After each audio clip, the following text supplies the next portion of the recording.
teremos aulas de EBD, desafiando os irmãos a servirem com amor, dedicação, paixão ao nosso Deus.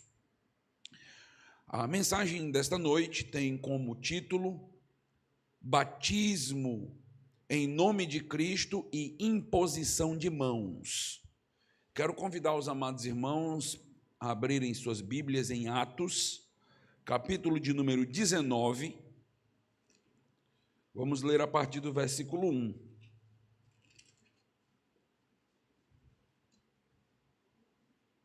Atos 19, a partir do versículo 1.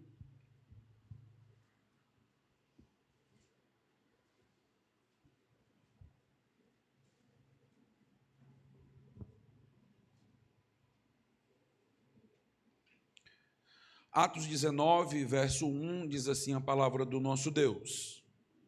Aconteceu que, estando Apolo em Corinto, Paulo, tendo passado pelas regiões mais altas, chegou a Éfeso e, achando ali alguns discípulos, perguntou-lhes: recebeste porventura o Espírito Santo quando crestes? Ao que lhe responderam: pelo contrário, nem mesmo ouvimos que existe o Espírito Santo. Então Paulo perguntou: em que, pois, fostes batizados? Responderam: no batismo de João. Disse-lhes Paulo: João realizou o batismo de arrependimento, dizendo ao povo que cresce naquele que vinha depois dele, a saber, em Jesus. Eles, tendo ouvido isto, foram batizados em nome do Senhor Jesus. E, impondo-lhes Paulo as mãos, veio sobre eles o Espírito Santo, e tanto falavam em línguas como profetizavam. Eram, ao todo, uns 12 homens. Nós começamos a estudar na semana passada a terceira viagem missionária do apóstolo Paulo. Paulo está agora na cidade de Éfeso, cidade que ele visitou primeiramente por um tempo bem curto e agora está voltando para fomentar o trabalho ali naquela região. Ali ele encontra os discípulos de João Batista, um grupo, como nós acabamos de ler, de 12 homens que estavam na cidade de Éfeso. Este grupo ainda não tinha entendido a formação da igreja primitiva. A igreja de Éfeso estava sendo fomentada. Paulo volta para a cidade para que a igreja possa, então, ser estabelecida. E ali naquela cidade, esses 12 homens tinham deixado de receber informações muito importantes a respeito do Messias e a respeito da obra que o Espírito Santo realizaria na fundação da instituição igreja. Aquele grupo de pessoas não tinha ainda sido informado, por exemplo, do Pentecostes, que é descrito no capítulo 2 do livro de Atos. Não tinham ouvido falar sobre a descida do Espírito Santo. E Lucas escreve de tal maneira que chega a nos dizer que nem sequer eles sabiam sobre a existência do Espírito Santo. Ou seja, eles estavam ainda completamente alheios à obra que o Espírito Santo estaria realizando. Então, o apóstolo Paulo, chegando ali em Éfeso, começa a ensinar que o período de João Batista já havia passado, já havia se realizado, que o próprio João Batista já tinha cumprido sua missão de preparar o caminho para a chegada de Jesus. O próprio João Batista havia ensinado, como é mencionado aqui no versículo de número 5, que os seus discípulos deveriam crer em Jesus, deveriam se voltar para Jesus em arrependimento e fé. Então, o apóstolo Paulo entende que havia uma deficiência teológica naqueles homens, deficiência esta que, se não fosse corrigida, apesar da religiosidade deles, eles não estariam adorando e servindo a Deus de maneira adequada. A teologia, meus irmãos, ela supre essa lacuna em nós. Ela nos dá informações necessárias, valiosas, importantes, para que a gente possa servir a Deus de uma maneira que agrade ao Senhor. Perceba que não basta uma simples boa intenção, é preciso ter a informação precisa, correta, direcionada. Nós precisamos conhecer a Bíblia e entender exatamente aquilo que ela revela, para que o nosso desejo religioso ou espiritual seja corrigido e esteja aí em consonância com a vontade do nosso Deus. Nesse texto de Atos 19, nós vemos o apóstolo Paulo mostrar essa dinâmica do ministério de João Batista para o ministério de Jesus e, após explicar que eles precisavam crer em Jesus, como o próprio João Batista havia ensinado, eles agora passam a ser batizados em nome de Jesus. E o texto nos diz que eles recebem o Espírito Santo e passam, então, a falar em línguas e profetizar. Na semana passada, eu estive explicando o significado de receber o Espírito Santo e o resultado, o falar em línguas e profetizar. Se você não estava aqui, perdeu a pregação, está lá na nossa plataforma do YouTube. Nesse texto de Atos, nós temos mais dois tópicos polêmicos e que precisa ser esclarecido. A terceira viagem de Paulo, ela começa com vários aspectos teológicos que precisa de alguma informação e explicação para nós em Atos 19. O primeiro desses tópicos diz respeito à fórmula batismal e o segundo tópico diz respeito à prática da imposição de mãos. E eu quero, então, tratar e explicar para os irmãos estas duas práticas. Então, se você olhar para o versículo de número 5, aí de Atos 19, é dito, eles, tendo ouvido isso, foram batizados no nome do Senhor Jesus. Se os irmãos conhecem os textos da Grande Comissão, textos que o próprio Jesus Cristo entregou como ordem aos apóstolos para que a igreja fosse estabelecida, é dito, ide por todo o mundo, pregai o evangelho a toda criatura, batizando em nome de Cristo, certo? Não. Batizando em nome do Pai, do Filho e do Espírito Santo. É o que nós conhecemos como a fórmula trinitária, ou a fórmula da trindade para o batismo.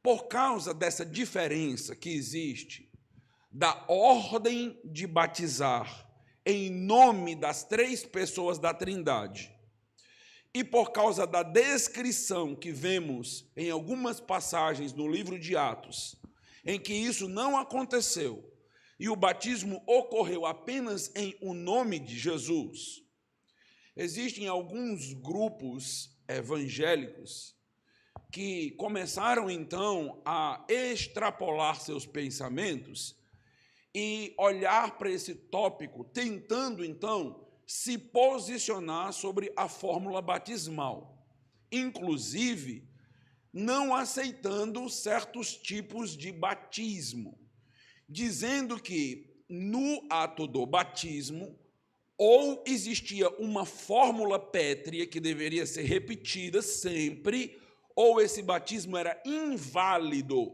segundo as Escrituras.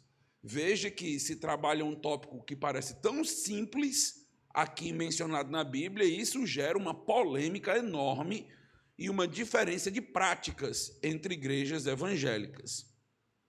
Afinal, o batismo deve seguir a grande comissão e ser em nome do Pai, do Filho e do Espírito, e aquele que está batizando, quer seja o pastor, o líder, diácono, ou algum membro da igreja, os irmãos devem lembrar que nós temos um distintivo batista regular chamado de sacerdócio de todo crente.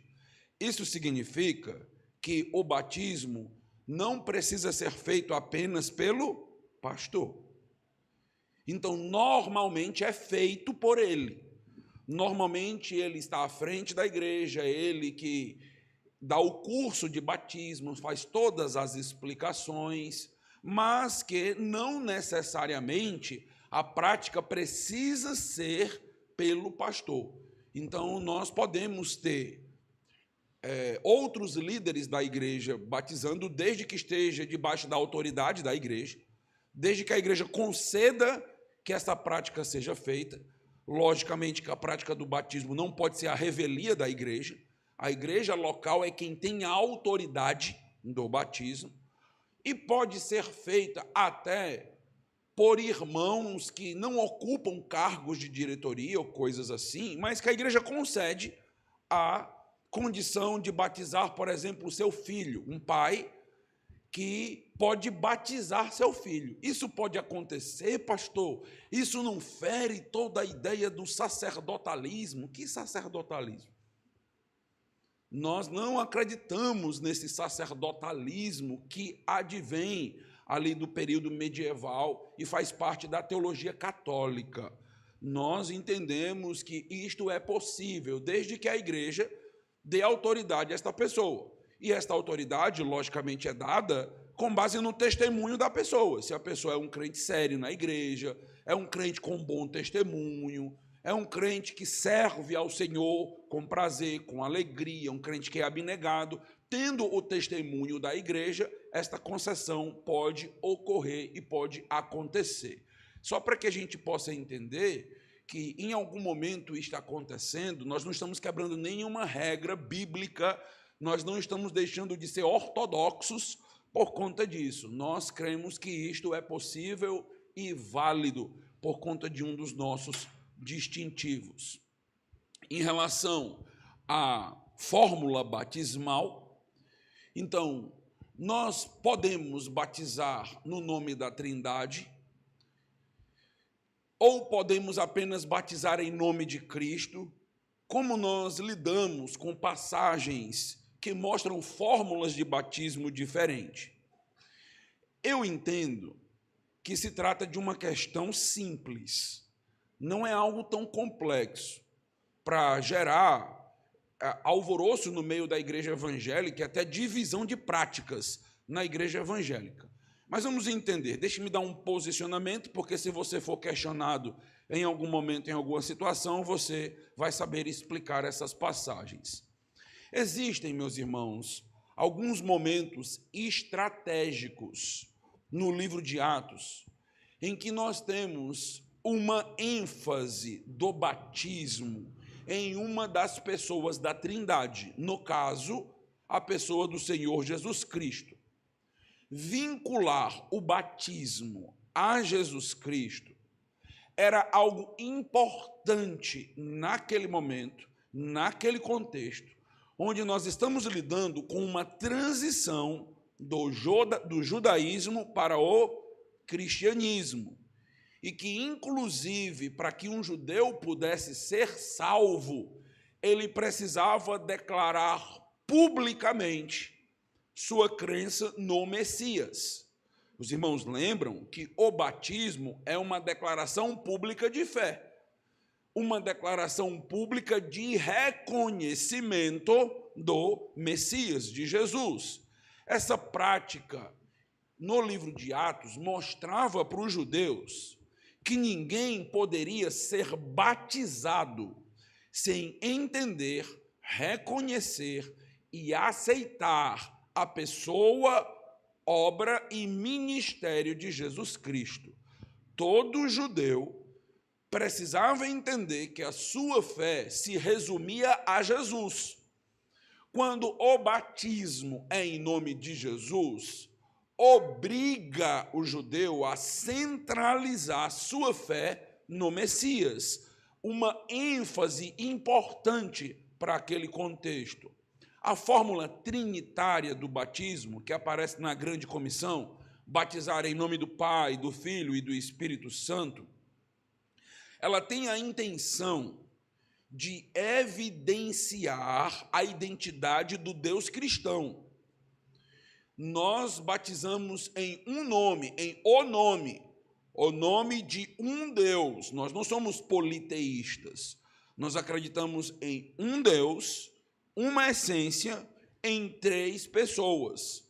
A fórmula batismal de Jesus evidencia que a salvação é resultado da obra do Pai, da obra do Filho e da obra do Espírito Santo. Eu estou sendo batizado porque eu fui resgatado, salvo pela Trindade. Jesus Cristo teve uma função na minha salvação, o Pai, uma função, e o Espírito Santo, uma função. Resumindo, a nossa salvação, ela é toda voltada para a Trindade, enfatizando cada uma das pessoas. Já o batismo, que aparece em algumas passagens no livro de Atos, como é o caso aqui de Atos 19, versículo 5, o batismo na pessoa de Jesus, tinha o propósito de evidenciar que o tempo do Messias chegou. O Messias que Israel esperava, essa promessa se cumpriu. E esse batismo evidencia para o judeu que agora ele tem um vínculo estreito com Jesus, a ponto dele afirmar que a sua salvação é resultado da fé em Jesus. Se os irmãos notarem o que João Batista ensina, veja o versículo de número 4, João realizou o batismo de arrependimento, dizendo ao povo que cresce naquele que viria depois dele, a saber, em Jesus. Olha a ênfase de João Batista. Creia em Jesus. Tenha fé em Jesus. Então, a ideia de batizar em nome de Jesus é acabar com qualquer possibilidade de alguém ser batizado sem entender o vínculo direto que existe com o Messias, com a pessoa de Cristo. No dia de Pentecostes, lá no princípio, quando a igreja se inicia, Atos 2, no contexto em que os judeus recebem pela primeira vez o Espírito Santo, a descida do Espírito, como o cumprimento da profecia de Joel, Pedro diz algo muito interessante em Atos 2, versículo 38. Volta aí para Atos 2, versículo de número 38.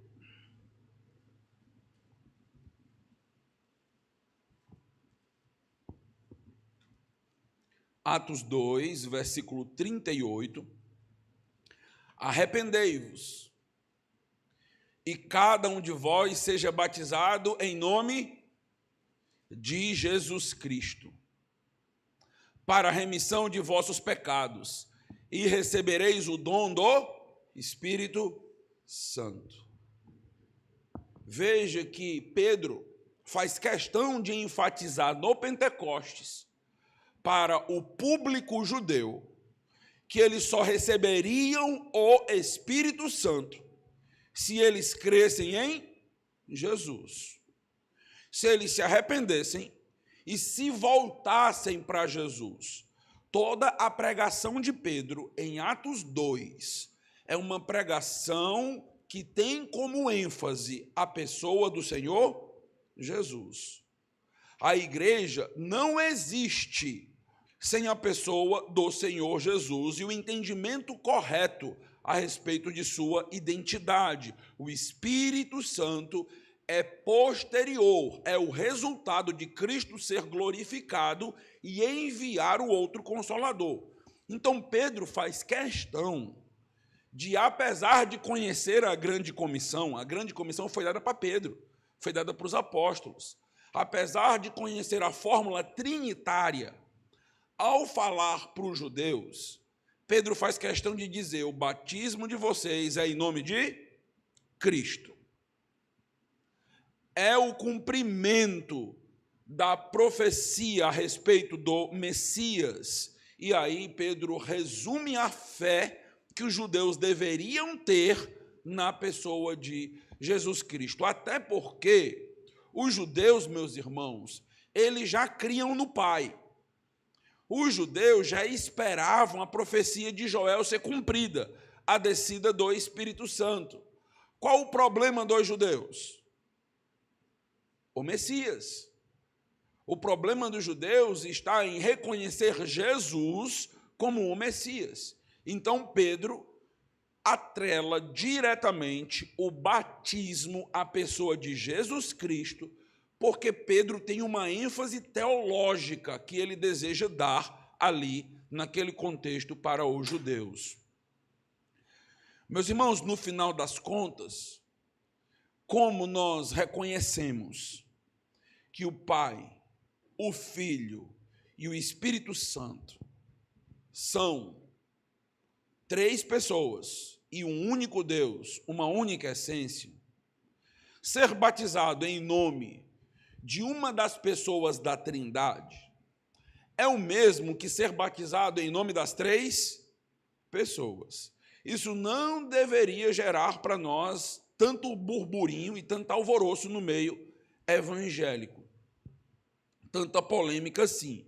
Mas existe sim esta ênfase messiânica que nós estamos vendo aqui. Pedro falando no dia do Pentecostes ao povo judeu, fiel ao contexto da antiga aliança, ao Pai.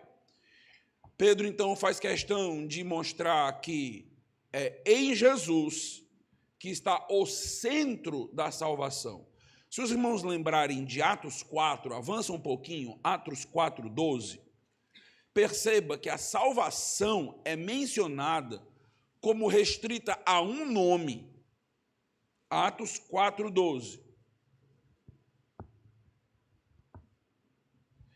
E não há salvação em nenhum outro, porque debaixo do céu não existe nenhum outro nome dado entre os homens pelo qual importa que sejamos salvos.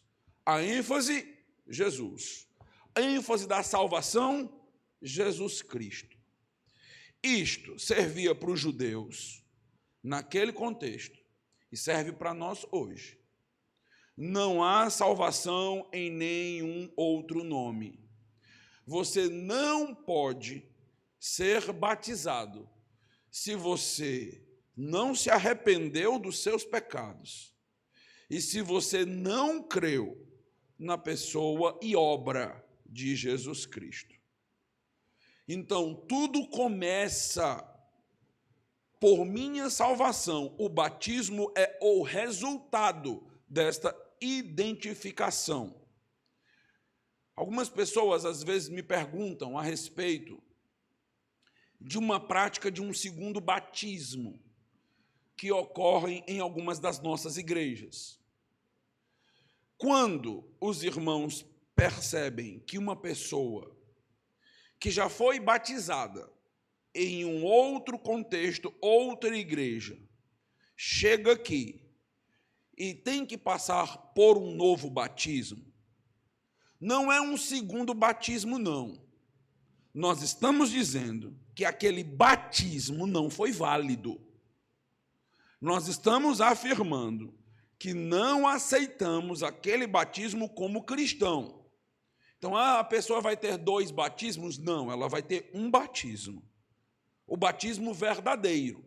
Tem pessoas que têm chegado dentre nós, que estão se convertendo depois que foram batizadas.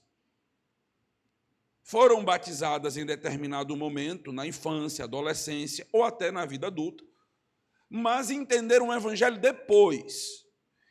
E a profissão de fé delas é que afirma isso.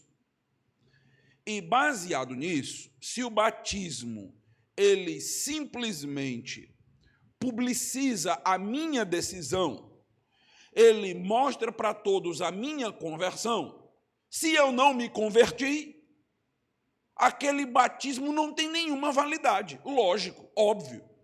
Então, se chega numa igreja séria, essa igreja vai dizer: você precisa ser batizado, porque você se converteu depois. Chegam pessoas em nossas igrejas sem ideias mínimas e básicas sobre batismo em Jesus. Se você pergunta: por que você foi batizado? O que significa o batismo? Não teve um curso, não?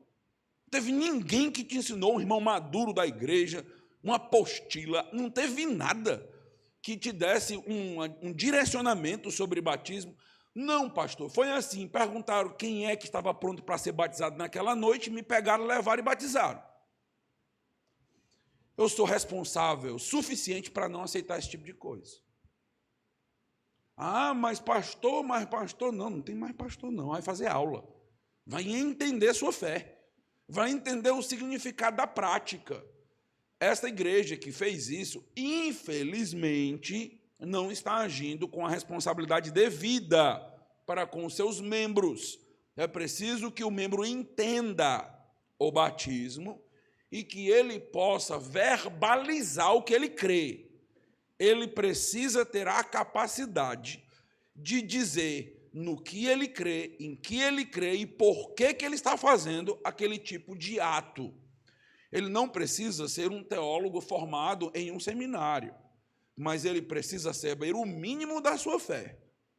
Se nós estamos reunidos como igreja e nós não sabemos nem por que nós estamos aqui, qualquer coisa é válida. Se eu não sei para onde eu vou, qualquer caminho que me apontarem é um caminho bom. Então, não é isso que nós queremos com os nossos membros. Nós queremos membros que saibam o que estão fazendo. E tem chegado também no nosso meio pessoas que estão sendo batizadas pela primeira vez, apesar de ter tomado banho numa outra vez, e tem chegado na nossa igreja vindo de seitas. Uma seita não é uma igreja cristã co-irmã. Nós não aceitamos aquela igreja como uma igreja da mesma ordem e fé.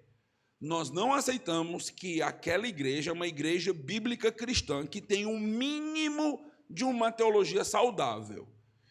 Sendo assim, nós não aceitamos a prática do batismo realizado ali. Batismos, inclusive, realizados por mulheres na igreja, pastoras e coisas desse tipo. Nós não aceitamos, meus irmãos. Nós entendemos que existe princípios bíblicos e clareza suficiente dessa prática para que a gente possa, então, ter um direcionamento mínimo e que realmente haja batismo quando necessário. De repente, só para te dar uma ilustração mais chocante, de repente, você já me conhece aí há vários anos, aí eu chego e digo assim: rapaz, eu acabei de me converter, eu pensei que eu era crente, pastor Carlos. Chego aqui e digo: rapaz, passei 40 e tantos anos da minha vida achando que eu era crente, e o Espírito Santo me mostrou que eu não era, e eu entendi agora o Evangelho, e agora eu me converti verdadeiramente. O que é que a igreja precisa fazer? Me batizar. Ah, mas era o pastor, o que é que tem? Nunca foi batizado, não era crente. Então, tem pastor descrente? Um bocado que precisa se converter aí. Eu espero que não seja eu, né? Mas existe. Então, nesse sentido aqui de batizar em nome de Cristo, meus irmãos, é uma ênfase messiânica que você encontra aí no livro de Atos. Acontece essa ênfase sendo dada para os judeus, acontece essa ênfase sendo dada para os discípulos de João Batista, porque era importante que esses discípulos eles pudessem mudar de condição, sair desta posição de discípulos de João e caminhar para o caminho que o próprio João apontava, que era o Senhor Jesus Cristo. Nesse sentido, houve o batismo em nome do Senhor Jesus. Mas vamos fazer um batismo na igreja. O pastor batizou um irmão em nome de Cristo, e o outro ele batizou em nome do Pai, do Filho e do Espírito Santo. Um foi batizado, o outro não, pastor. Volta, batiza de novo. Não tem isso, meus irmãos. Então, nós estamos batizando em nome do nosso Deus. Se a gente batiza em nome de Cristo, a gente simplesmente está dando ênfase no nosso Salvador. Se a gente batiza em nome do Pai, do Filho e do Espírito Santo, nós estamos simplesmente dando ênfase na identidade trinitária do nosso Deus. É simplesmente aspectos teológicos diferentes, mas a validade é a mesma. Os batismos foram válidos da mesma forma e da mesma maneira. E quem está batizando são os apóstolos. Então é Pedro que está dizendo, vale ser batizado em nome de Cristo, vale. É Paulo, o apóstolo, que está dizendo, vale ser batizado em nome de Cristo. Então não sou eu que estou dizendo isso, é a Bíblia. Você encontra isso, esse tipo de prática na Bíblia. Então não tem por que a gente aqui entrar numa polêmica e não considerar o batismo porque não foi a fórmula trinitária. Esse não é um motivo para a gente batizar uma pessoa. Tem motivos, como eu mencionei, mas a fórmula, não, porque não disse isso na hora de batizar, esse não é o motivo. Um outro ponto polêmico aqui do texto, além desse, voltando para Atos 19, é um outro ponto que precisa ser explicado, porque é muito explorado em igrejas, principalmente pentecostais, nos nossos dias. Está no versículo número 6. E quando Paulo lhes impôs as mãos, o Espírito veio sobre eles. Então, imposição de mãos. Essa é uma prática, meus irmãos, que acredito que todos que já estiveram em um contexto neopentecostal e até pentecostal conhecem bastante essa prática de imposição de mão no culto, na oração e coisas desse tipo. Vamos entender o que é bíblico para nós hoje. Eu quero fazer com os irmãos essa noite um exercício de uma teologia bíblica do Antigo para o Novo Testamento, mostrando as mudanças da imposição de mãos. Eu estou pegando um tema e eu quero mostrar para os irmãos que se você se debruçar para entender e explorar um tema, você vai perceber o quanto isto é complexo, mas é belo. Então vamos entender essa questão das imposições de mãos, depois tirar algumas conclusões do que acontece, se é válido ou não. Então, quando nós falamos hoje em dia sobre a imposição de mãos, o que nós percebemos é que algumas igrejas abusam dessa prática e acabam que comunicam de maneira explícita ou implícita que essa prática transfere um certo poder, transfere para as pessoas, através do relacionamento oração e imposição de mãos, transfere para as pessoas a condição de receber a profecia, o milagre, o agir de Deus na sua vida. Por isso que você encontra em alguns contextos evangélicos, no final de culto, uma oração com imposição de mãos. Isso é muito comum. Inclusive que pastores chamam as pessoas para vir à frente e levanta a mão e a gente vai fazer uma oração e tudo mais. Isso é muito místico o que está acontecendo ali. Pastor, mas tem a menção de imposição de mãos na Bíblia? Pois é, a gente precisa entender um pouco melhor isso aí. Precisa compreender. Então, vamos aqui entender o seguinte. A imposição de mãos, ela não é uma prática que você encontra exclusivamente no Novo Testamento. A imposição de mãos é uma prática judaica. E essa prática judaica, ela vai estar avançando e adentrando no cristianismo. Mas à medida que ela avança, ela tem modificações.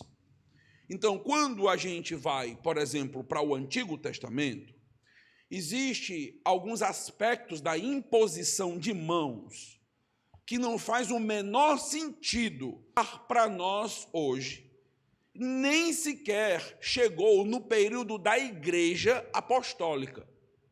Por exemplo, os irmãos lembram que quando um animal ele fosse levado para o sacrifício, aquele animal, ele representava os pecados da pessoa que estava trazendo para ser sacrificado aquele animal para o sacerdote. O que é que era feito? Imposição de mãos sobre a cabeça do animal. Então, isto aqui é a lei mosaica. Então, esta imposição de mãos, ela era representativa. O que significava? Significava que os meus pecados estavam representados agora naquele animal e que a morte daquele animal pagaria os meus pecados.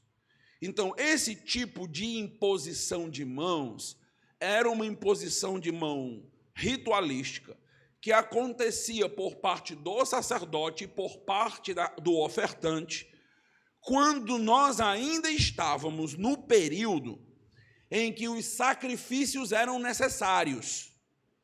Esse tipo de imposição de mãos, que tinha um significado profundo, rico, teológico, ligado inclusive à salvação dos judeus, quando Jesus Cristo vem ao mundo, o Cordeiro de Deus chega, o Cordeiro perfeito, esse tipo de imposição de mãos já não tem mais sentido, caducou. Esse tipo de imposição de mãos faz parte da lei. Com a chegada de Jesus Cristo, agora o nosso sacrifício perfeito e último aconteceu. Então não precisamos mais dessa prática ritual de sacrificar animais e impor nossas mãos sobre eles. Este era um tipo de imposição de mãos que era muito comum no Antigo Testamento, ligado à lei mosaica. Você tem um outro tipo de imposição de mãos, que é a imposição de mãos de derramamento de bênçãos, muito comum no Antigo Testamento, onde quando eu quero dizer quem será o descendente abençoado, eu imponho as minhas mãos sobre ele. Então você tem normalmente vários filhos, e o filho primogênito era o filho da bênção. E o que acontecia quando o patriarca iria agora passar o bastão para o primogênito? Ele fazia uma oração, impunha as mãos sobre o seu filho, dando a ele as promessas agora do patriarcado. Ele iria substituir o patriarca. Inclusive, nós temos várias polêmicas no Antigo Testamento, porque tem vezes que as mãos que eram impostas, elas eram trocadas, lembram? Então, você tem isso acontecendo nos filhos de José, você tem vários contextos onde a imposição de mãos está lá, mas não é o primogênito que recebe a bênção principal. Então, aí tem vários propósitos no Antigo Testamento do porquê isso acontece. Mas isto era muito comum, esse tipo de imposição de mãos, para que a bênção continuasse.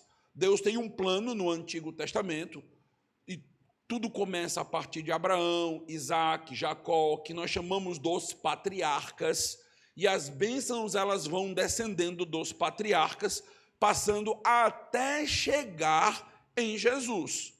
Então, nesse contexto, nós temos também esse tipo de imposição de mão para a bênção patriarcal no Antigo Testamento, algo que também não faz sentido dentro do contexto nem do Novo Testamento, nem dos nossos dias. Nós temos no Antigo Testamento vários outros aspectos sacrificiais com imposição de mãos. Nós temos, inclusive, dentro da lei mosaica, Levítico 24, nós temos testemunho em crimes em que a verdade era estabelecida a partir de imposição de mãos. Então, o Antigo Testamento, meus irmãos, ele tem vários aspectos para isso. A tribo de Levi, por exemplo, os irmãos lembram das 12 tribos, a tribo de Levi ela foi separada, e quando a tribo de Levi foi separada, Números capítulo 8, ela foi separada para Deus, para um ofício específico. Por isso, o livro de Levítico, ele tem esse nome por causa dos levitas. Então, os irmãos lembram do Pentateuco, Gênesis, Êxodo, Levítico. São ali instruções sacerdotais para os levitas. E eles recebem aí esta separação de uma tribo diferenciada a partir de imposição de mãos. Moisés, ele, quando vai nomear, por exemplo, Josué, para ser o seu sucessor, lá em Números 27, 18, nós temos imposição de mãos na sucessão da liderança que Deus estaria levantando para o povo de Israel. Então, a ideia nesses casos varia de acordo com a finalidade do ato no Antigo Testamento. A ideia primária parece ser de transmissão, de transferência. Então, isso aí acontece, por exemplo, em Levítico 16, 21. Veja aí esse texto, Levítico 16, 21.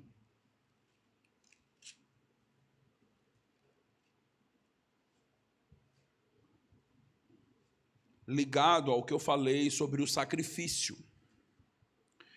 Porá as duas mãos sobre a cabeça do bode vivo, e sobre ele confessará todas as iniquidades dos filhos de Israel, todas as suas transgressões e todos os seus pecados, e os porá sobre a cabeça do bode. Depois enviará o bode ao deserto, pela mão de um homem à disposição para isso. Aquilo que eu falei para os irmãos, dessa espécie de transferência de pecado, onde eu me identifico com aquele animal e ele se torna meu substituto ali dentro do sacrifício. Se a imposição de mãos, ela é uma prática judaica com várias peculiaridades, que não teve continuidade nem na igreja, nós devemos esperar certa continuidade dessas práticas ainda nos evangelhos. Porque lembra que nos evangelhos nós ainda temos o contexto judaico. A igreja não surge nos evangelhos. A igreja surge em Atos capítulo 2. Jesus Cristo ainda sacrificou no templo a família dele, os irmãos lembram disso. Então, ele ainda estava dentro desse contexto. Ou seja, o contexto do Antigo Testamento de imposição de mãos, quando você chega nos evangelhos, ainda está presente nos moldes judaicos. Mas, meus irmãos, você já vai ter mudanças da imposição de mãos no período de Jesus. Não estou falando ainda nem da igreja. A imposição de mãos do contexto judaico já vai ter certa modificação. Tem certas semelhanças, porque o contexto ainda é judaico, mas já tem certas modificações. Então, semelhanças, por exemplo, Jesus, quando ele vai orar pelas crianças, ele vai impor as mãos sobre aquelas crianças, lá em Mateus 19, versículo 13, versículo 15. Então, há algo que acontecia já no Antigo Testamento, uma espécie de bênção do maior para o menor. Então, há algo muito comum ali, e que Hebreus, inclusive, vai falar, que é sempre o maior que abençoa o menor. Então, era algo característico. Jesus, então, ele usa o ato da imposição de mãos de uma maneira um pouco diferente agora. Então, já tem uma mudança na imposição de mãos. Qual é a mudança no período de Jesus? Jesus vai usar a imposição de mãos para evidenciar o seu messianato. Jesus vai usar a imposição de mãos antes dele realizar curas. Então você vai encontrar em vários momentos, antes de uma cura, Jesus impondo as mãos sobre aquele enfermo. Nós temos vários textos sobre isso. Marcos capítulo 6, versículo 5, capítulo 8, versículo 23, Lucas 4, 40, Lucas 13, 13. Tem vários versículos em que Jesus, ele cura e antes da cura, ele impõe as mãos. Aqui tem tanto um ato de solidariedade. Jesus, por exemplo, quando toca em um leproso, isto não ocorria e acontecia naqueles contextos. Além disso, Jesus está realizando milagres. Todos os milagres realizados por Jesus tinham a intenção de evidenciar que ele era o Messias enviado pelo Pai, o Messias de Israel. Tanto que ele vai dizer: se vocês não me reconhecem e aprovam pelo que eu digo, vejam pelo menos aquilo que eu realizo e faço. Eu realizo e faço as mesmas obras do meu Pai. Então, os sinais e prodígios na época de Jesus, realizados por Jesus, tinham uma intenção específica. A intenção de provar que Jesus era Deus, era o Messias. Este era o propósito. Quem mais enfatiza isso para a gente é o Evangelho de João, em que todos os seus sinais e milagres vão sempre fazer com que haja uma reação do público de crença, e creram nele, e creram nele. João capítulo 20 vai dizer que os milagres e as obras de Jesus Cristo foram realizadas para que todos crescem que ele é o Filho de Deus. Então, no período de Jesus, a imposição de mãos passou a ser relacionada a um ato de cura. E aquele ato de cura tinha o propósito específico que só pode ser restrito ao período de Jesus. Porque o ato de cura realizado por Jesus tem o propósito de evidenciar a sua identidade. Contexto da igreja. A partir de Pentecostes, a imposição de mãos, ela ganha novas cores, ela ganha novos elementos. Veja, a gente está partindo do antigo, percebendo como funciona, chegando no período de transição os evangelhos e chegando agora no período da igreja. No período da igreja, nós vemos a imposição de mãos ser utilizada também, por exemplo, para cura. Os apóstolos vão fazer isso.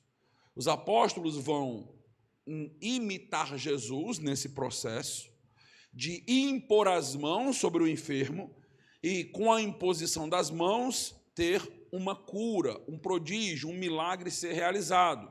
Mas, no período dos apóstolos, o propósito dos sinais, milagres e prodígios é diferente do período de Jesus. No período de Jesus, a identidade messiânica é o foco. No período da igreja, sinais, prodígios, milagres, a imposição de mãos seguida de cura tem como propósito ratificar a instituição nova que acabou de nascer, que é a igreja. A igreja nasceu. Antes eu tenho apenas judaísmo, a nação de Israel. A igreja surgiu, a igreja nasceu. E para provar que essa instituição é de Deus, nós temos sinais, prodígios e milagres sendo mencionados. E se você perceber no livro de Atos, várias vezes que é dito, sinais, prodígios e milagres aconteceram, na sequência é dito, e a igreja cresceu, e a igreja aumentou em número, e teve um acréscimo na igreja de tantas pessoas. O propósito é especificamente ratificar a igreja de Cristo. A nova instituição surgiu. Como é que se prova isso? Sinais, prodígios, milagres. É a grande evidência do sobrenatural testemunhando o natural acontecendo. Segundo propósito, dos sinais, prodígios e milagres acontecendo no período da igreja, ali na igreja primitiva, além de ratificar a igreja, era atestar os apóstolos. Então, veja aí, 2 Coríntios, capítulo 12, versículo 12.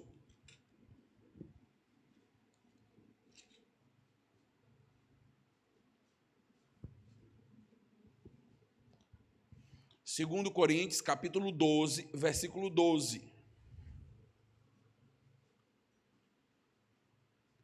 Pois as minhas credenciais de apóstolo foram apresentadas no meio de vocês com toda a paciência, por sinais, prodígios e maravilhas.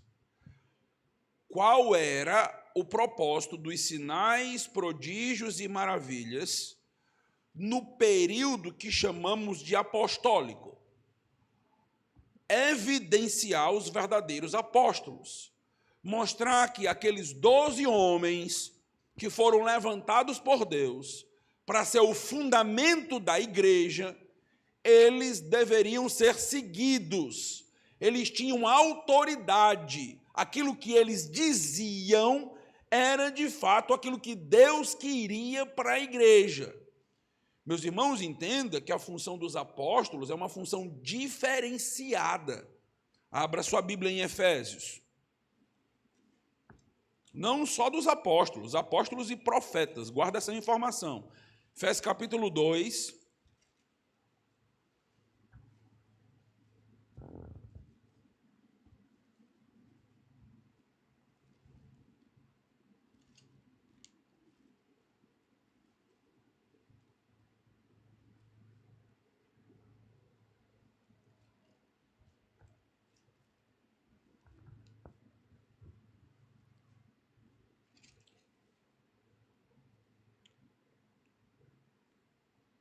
Efésios 2, 20. Ele está falando da igreja. Vou ler do 19 só para os irmãos pegarem. Assim vocês não são mais estrangeiros e peregrinos, mas concidadãos dos santos e membros da família de Deus, falando da igreja.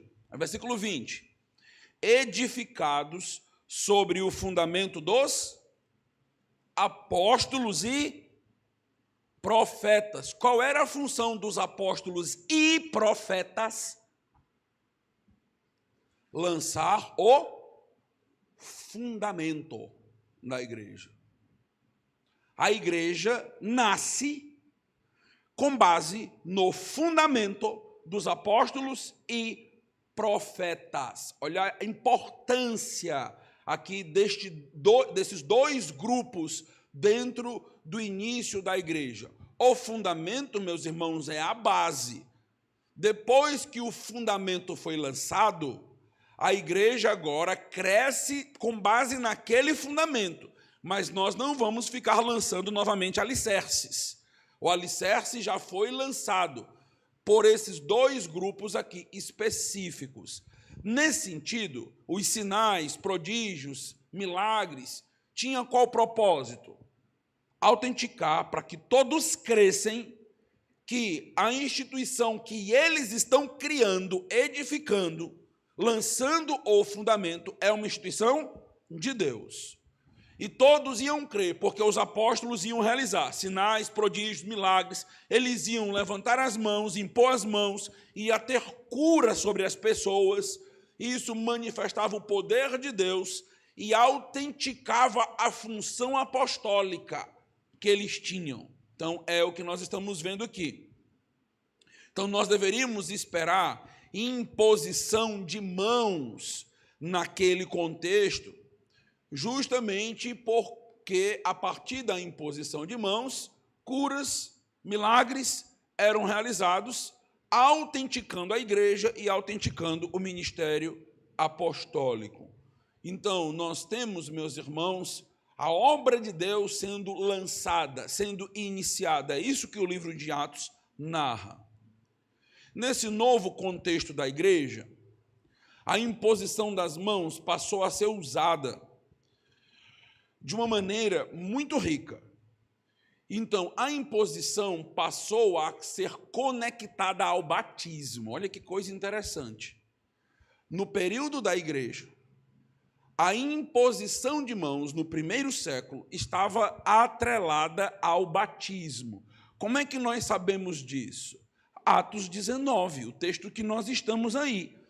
Veja aí Atos 19, versículo 6. E quando Paulo lhes impôs as mãos, o Espírito Santo veio sobre eles, e tanto falavam em línguas como profetizavam. Eram ao todo uns 12. No versículo 5, eles, tendo ouvido isso, foram batizados. Eles foram batizados em nome de Jesus, imposição de mãos.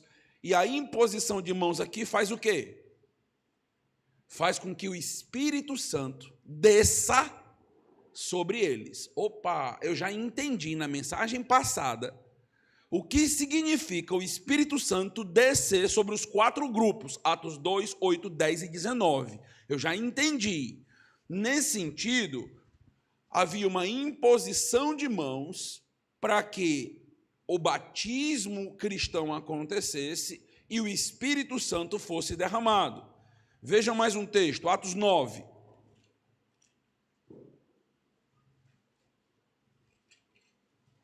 Atos 9, versículo 17.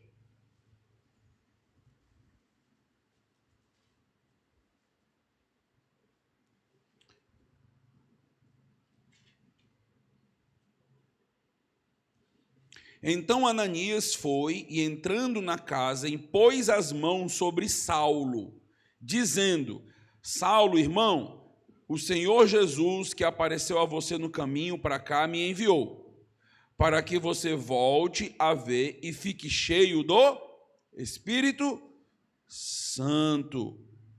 E imediatamente caíram dos olhos de Saulo umas coisas parecidas com escamas, e ele voltou a ver. A seguir levantou-se e foi batizado.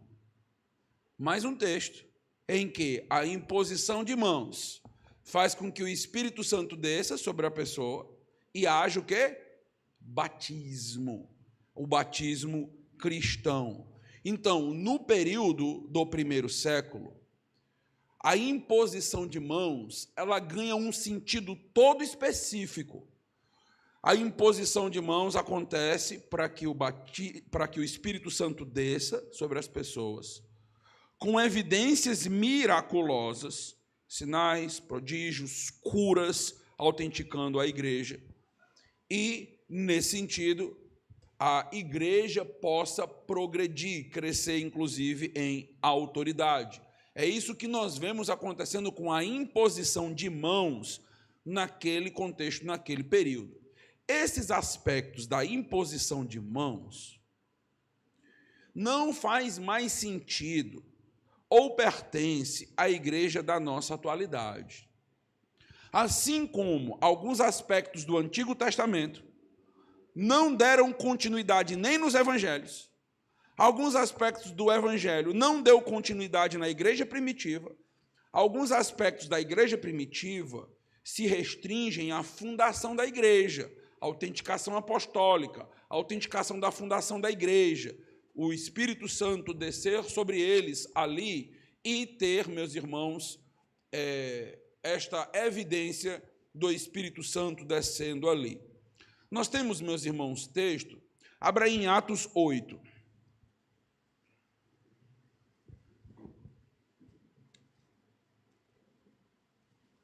Deixa eu ver se é o 8 ou se é o 9, só um minutinho. Atos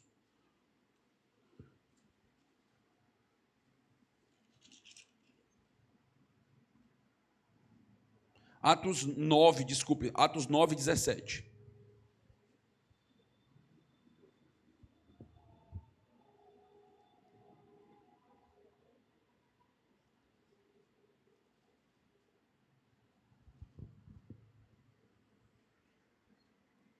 Não, esse é o texto que a gente leu de Paulo. Não é esse texto, não. Eu anotei aqui, infelizmente, errado.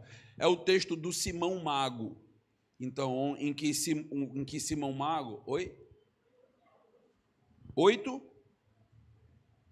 Deixa eu ver. Isso, muito obrigado. No capítulo 8.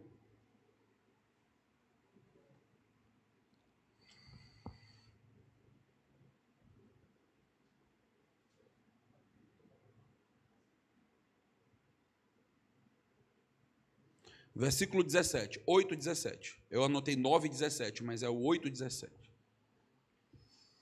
8, 17 diz assim, ó: Então lhes impuseram as mãos, e eles receberam o Espírito Santo. Mais uma vez, você impõe a mão, o Espírito Santo desce. Aí, versículo 18. Quando Simão viu que pelo fato de os apóstolos imporem as mãos era concedido o Espírito Santo, ofereceu dinheiro. Já que tem poder, eu quero comprar esse poder. Eu quero ter essa condição aí que os apóstolos têm de fazer esta obra. Então perceba, meus irmãos, que era algo que era realizado naquele contexto, debaixo do poder apostólico ou debaixo da autoridade apostólica, no plano de Deus para os apóstolos e a fundação da igreja, e que já tinha gente querendo ter esse poder, nem que fosse comprando, nem que fosse barganhando, já existia lá essas pessoas com esse tipo de perspectiva.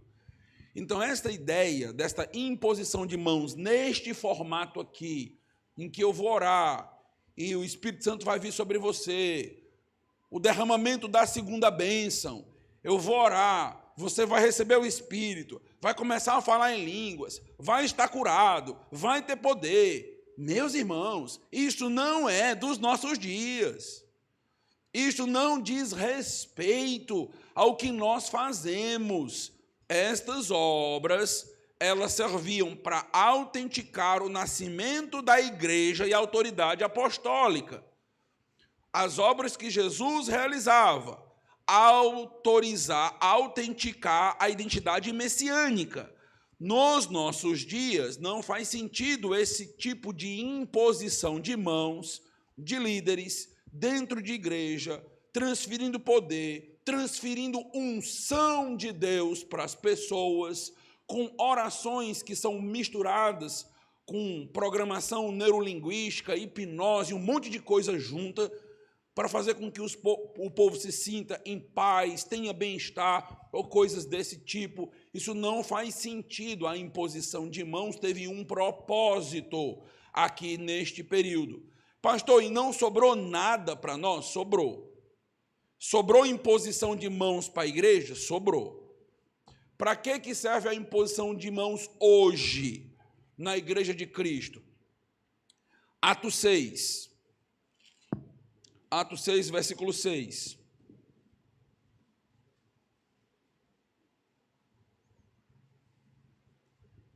Nós temos aqui a escolha do quê? A escolha dos diáconos. Na escolha que nós temos dos diáconos, versículo 6, apresentaram esses homens aos apóstolos que, orando, lhes impuseram as mãos. O que é este impor as mãos sobre os diáconos aqui? Reconhecimento do caráter deles. É dito que para ser diácono era necessário que eles pudessem ter uma vida íntegra, ser homens de fé. Então, existem algumas características que precisavam ser observadas. E a imposição de mão aqui é uma espécie de reconhecimento de que esses homens estão habilitados. Eu não estou os capacitando com as minhas mãos, não estou derramando poder sobre eles, não está passando uma energia santa daqui para lá, não tem nada. Eu estou simplesmente reconhecendo que estes homens têm o caráter aprovado para cumprir aquela função. Os apóstolos, então, impõem as mãos e fazem esse tipo de reconhecimento. Atos 13.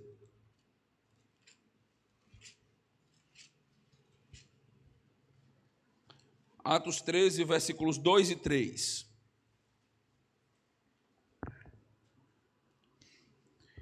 Enquanto eles estavam adorando o Senhor e jejuando, o Espírito Santo disse: separem-me agora, Barnabé e Saulo, para a obra que os tenho chamado. Então, jejuando e orando, impondo as mãos sobre ele, os despediram. Nós temos aqui o quê? O envio missionário de Paulo e Barnabé.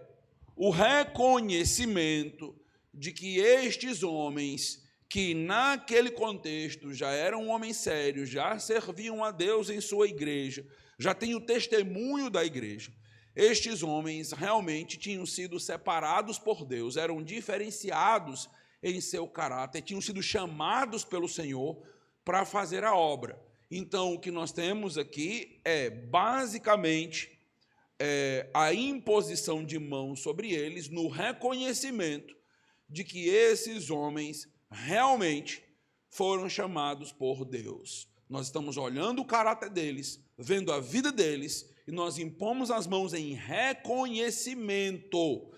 Tanto que quem reconhece eles, se você olhar, é dito aqui no versículo 1, havia na igreja de Antioquia profetas e mestres, Barnabé e Simeão, chamado Níger, Lúcio de Cirene, Manaém, que tinha sido criado com Herodes o tetrarca, e Saulo. Era a liderança daquela igreja, eram os homens sérios daquele contexto que estavam reconhecendo, através da imposição de mãos, que não tem nada de místico e mágico nessa imposição, é apenas um reconhecimento.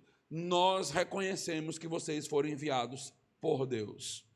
Último texto, 1 Timóteo 5:22. Pastor, então nós podemos impor as mãos nesse tipo de reconhecimento? Reconhecendo pastores, reconhecendo diáconos, reconhecendo missionários. E então nós podemos, não é realizando curas, sinais, prodígios, milagres, derramamento do Espírito, segunda bênção, nada disso. Mas esse tipo de reconhecimento de autoridade, isso pode ser feito? Pode. Agora, até para esta imposição de mãos, preste atenção, até para esta, temos que ter cuidado. Veja o que é dito em 1 Timóteo 5:22. Não tenha pressa para impor as mãos sobre alguém. Não seja cúmplice dos pecados dos outros. Conserve-se puro. O que é isso? Cuidado. Seja criterioso. Vá impor as mãos e reconhecer um caráter, conheça quem você está impondo as mãos. Não é simplesmente, meus irmãos, você impor as mãos sobre um pastor que uma igreja está chamando que você nem conhece. Eu fui chamado para um culto de posse. Eu nem conheço aquele pastor. Mas eu sou pastor e a igreja está reconhecendo ele, vai lá e impõe as mãos. Se você for comigo, você vai perceber que eu fico sentado. E eles dizem, pastores, venham aqui para frente. Eu digo, vai tu. Eu não conheço a pessoa. Como é que eu vou impor as mãos sobre a pessoa? Como é que eu vou dizer que eu concordo com aquele ministério se eu nem conheço a pessoa? Eu estou indo contra o que a Bíblia está dizendo. Não se apresse em fazer isso.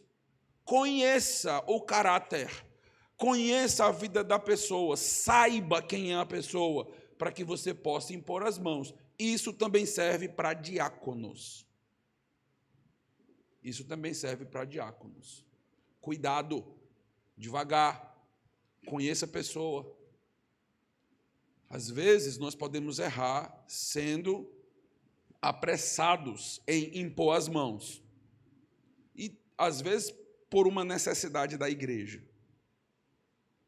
Mas o que a Bíblia nos diz? Cautela, prudência, por amor à pessoa e por amor ao reino, por amor à igreja.